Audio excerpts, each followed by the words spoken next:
સાબરકાંઠા જિલ્લામાં ભૂગર્ભ જળના સ્તર ઊંચા લાવવા કલેક્ટર શ્રીની અધ્યક્ષતામાં CGWનો વર્કશોપ સંપન્ન.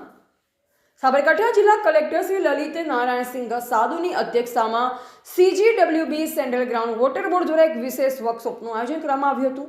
આ બેઠકમાં સેન્ટ્રલ ગ્રાઉન્ડ વોટર બોર્ડના પ્રતિનિધિઓ અને વિવિધ વિભાગના અધિકારીઓ ખાસ ઉપસ્થિત રહ્યા. વર્કશોપ દરમિયાન સાબરકાંઠા જિલ્લામાં ભૂગર્ભ જળની વર્તમાન સ્થિતિ અને જળસ્તર અંગે કરવામાં આવેલ વિવિધ સર્વેક્ષણો પર વિગતવાર ચર્ચા કરવામાં આવી. ખાસ કરી જે વિસ્તારોમાં ભૂગર્ભ જળના સ્તર ખૂબ જ નીચે ગયા છે ત્યાં વિસ્તારોની ગંભીરતાથી નોંધ લેવામાં આવી.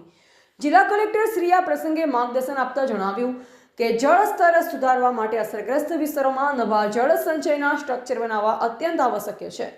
તેમણે ભૂગર્ભ જળના તળ ઊંચા લાવવા માટે તાત્કાલિક ધોરણે આયોજન કરવા સંબંધિત અધિકારીઓને જરૂરી સૂચના આપી હતી. આ બેઠકમાં ગ્રામ વિકાસ એજન્સી નિયામક Shri Patidar, central ground water બોર્ડના અધિકારી શ્રી સહિત અમલીકરણ અધિકારી ઉપસ્થિત રહ્યા. રિપોર્ટર જયેશ ઠાકોર સાથે શૈલેષ પટેલ, જિલ્લા બ્યુરો ચીફ, સાબરકાંઠા.